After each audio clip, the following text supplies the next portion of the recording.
महाभारत को एक ग्रंथ के तौर पर हम सब पढ़ते आए हैं। उसके कई पात्र हमें पसंद भी हैं, लेकिन इस नजरिए से एक बार महाभारत को समझकर देखें, आपका नजरिया बिल्कुल बदल जाएगा। जीवन में सफल होने से आपको कोई नहीं रोक पाएगा। क्या आप मानते हैं कि आज के समय में बच्चों को ग्रंथों से बहुत कुछ सीखने को मिल सकता है? प्राय ये कहा जाता है कि गर्भवती स्त्री को महाभारत नहीं पढ़नी चाहिए, लेकिन यदि इसे इस नजरिए से आप महाभारत को पढ़ेंगे तो शायद आपके बच्चे जैसा बुद्धिमान कोई नहीं होगा। देखिए, हम समाज में रहते हुए यही चाहते हैं कि हमारी संतान आज्ञाकारी हो, संस्कारी हो, विवेकवान हो, और ये सब गुण एक ही उपाय से आ सकते हैं, और वो है बच्चों की अनुचित मांगों को स्वीकार ना करके। जैसे धृतराष्ट्र ने हमेशा अपने पुत्रों के मोह में उनकी अनुचित इच्छाओं को पूरा किया और यही उसके विनाश का कारण बनी। यही चीज आज के समय में भी लागू है। यदि हम समय रहते अपने बच्चों की अनुचित मांगों पर, इच्छाओं पर कंट्रोल नहीं करेंगे तो हम आगे चलकर जीवन में असहाय होने वाले हैं। कोई चाहकर भी हमारी मदद नहीं कर पाएगा। बच्चे एक पेड़ की तरह हैं, जिन्हें थोड़े थोड़े अनुशासित जीवन रूपी जल से सींचते रहें, तभी वह फल देने वाला एक स्वस्थ पेड़ बन पाएगा।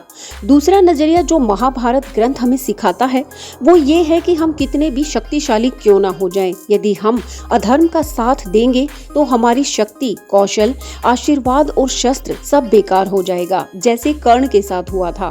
भले ही कर्ण के पास असीमित शक्तियां थी, ज्ञान था, लेकिन एक गलत मित्र के चुनाव ने उसके जीवन की दशा को ही बदल दिया। यही हमारे साथ जीवन में होता है।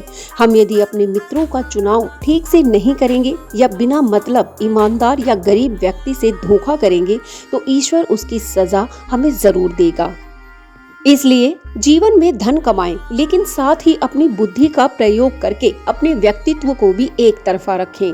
आप एक तरफ अधर्म का साथ देते हैं और दूसरी ओर अपने साथ होने वाले बुरे कर्मों का रोना रोते हैं, लेकिन ये विरोधाभास तो हमारा स्वयं का ही पैदा किया हुआ है। कर्ण ने भी दुर्योधन की मित्रता निभानी चाहिए और समाज में हर तरह का लाभ भी उसे चाहिए था, जो मुमकिन नहीं था और नहीं हुआ था। महाभारत का एक और योद्धा आपको जीवन की सबसे बड़ी सीख देगा। अपने अंदर या अपने बच्चों में इच्छाओं को इतना प्रबल ना होने दें कि उसके लिए वे कुछ भी ताक पर रख दें। महाभारत में अश्वत्थामा को उनके पिता गुरु द्रोण ने असीमित शक्तियां दे डाली थी, जिसका दुरुपयोग उसने पांडवों का विनाश करने के लिए किया, और श्री कृष्ण द्वारा अश्वत्थामा को सदा के लिए दर्द देकर छोड़ दिया गया ताकि वो पूरे संसार के लिए एक मिसाल बन सके। इसलिए आप भी अपने बच्चों को इतना महत्वाकांक्षी ना बनाएं कि वे अपने सर्वनाश का कारण स्वयं बने, और अपने बच्चों को जीवन की ऊंच नीच, सही गलत का ज्ञान कराते रहें। उन्हें समय समय पर अपने लिए उचित निर्णय लेना सिखाएं। जीवन में कभी भी किसी भी कीमत पर गलत के सामने झुकना ना सिखाएं। जैसे पितामह भीष्म को सही होते हुए कौरवों जैसे अधर्मियों के सामने झुकना पड़ा था। ऐसा वादा किसी से ना करें कि उसके लिए आपको जीवन भर पछताना पड़े। पितामह भीष्म ने अपने पिता को हस्तिनापुर की आजीवन रक्षा का वचन दे डाला, लेकिन इस वचन के कारण भीष्म को प्राय कौरवों के गलत होने के बावजूद भी उन्हीं का साथ देना पड़ता था। दुर्योधन से आप ये सीख सकते हैं कि सत्ता का दुरुपयोग, गलत कार्य करने वालों का साथ हमेशा ही विनाश की ओर ले जाता है। इसलिए संगत हमेशा सोच समझ कर ही करें, नहीं तो जीवन में सब कुछ उथल पुथल हो जाएगा। जीवन में कई मोड़ ऐसे आते हैं कि हमें अपनी जिम्मेदारियां दूसरे को सौंपनी पड़ती हैं, लेकिन कभी भी स्वार्थ में अंधे हो चुके अभिमानी और ज्ञान की कमी वाले इंसान पर कभी विश्वास ना करें।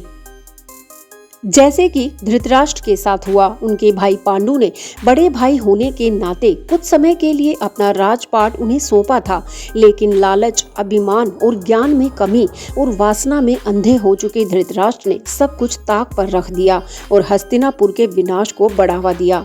लेकिन इन्हीं के साथ साथ महाभारत में कुछ ऐसे भी योद्धा थे जो हमेशा सही मार्गदर्शन करते रहे थे। अर्जुन जैसे योद्धा हमें सिखाते हैं कि ज्ञान के साथ साथ यदि आपके अंदर बुद्धि है, विवेक है, तो आपकी जीत निश्चित है। अर्जुन ने श्री कृष्ण और उनकी नारायणी सेना में से श्री कृष्ण का चुनाव करके अपने विवेक का परिचय दिया था। इसलिए अर्जुन की तरह कर्मठ और उचित भावनाओं के साथ जीवन में आगे बढ़ते रहें। युधिष्ठिर जैसा योद्धा भी हमें सिखाता है कि यदि हम नैतिकता, धर्म और कर्तव्य का सफलतापूर्वक पालन करेंगे तो दुनिया की कोई भी शक्ति आपको नुकसान नहीं पहुंचाएगी। युधिष्ठिर की सत्यता और धैर्यवान होने का फायदा कौरवों ने कुछ समय के लिए भले ही उठा लिया हो, लेकिन अंत में सत्य की ही विजय हुई थी। दूसरी ओर हमेशा छल कपट से हमें विजय हासिल नहीं हो सकती। कुछ समय के लिए हम अपनी कुटिल बातों से समय को अपने पक्ष में कर सकते हैं, लेकिन आगे चलकर जब समय का पहिया घूमता है तब सारी चतुराई धरी की धरी रह जाती है।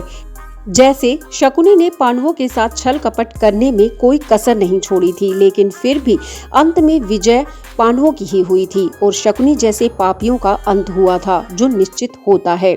देखा आपने, महाभारत के योद्धा हमें जीवन का सार देते हैं।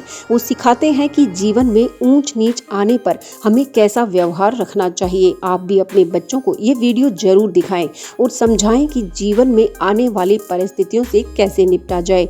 उम्मीद है आपको वीडियो पसंद आया होगा। अगर हाँ तो वीडियो को लाइक शेयर जरूर करें, चैनल को सब्सक्राइब करें ऐसे ही ज्ञानवर्धक वीडियोस के लिए। यहाँ तक वीडियो देखने के लिए बहुत बहुत धन्यवाद। जय श्री कृष्णा।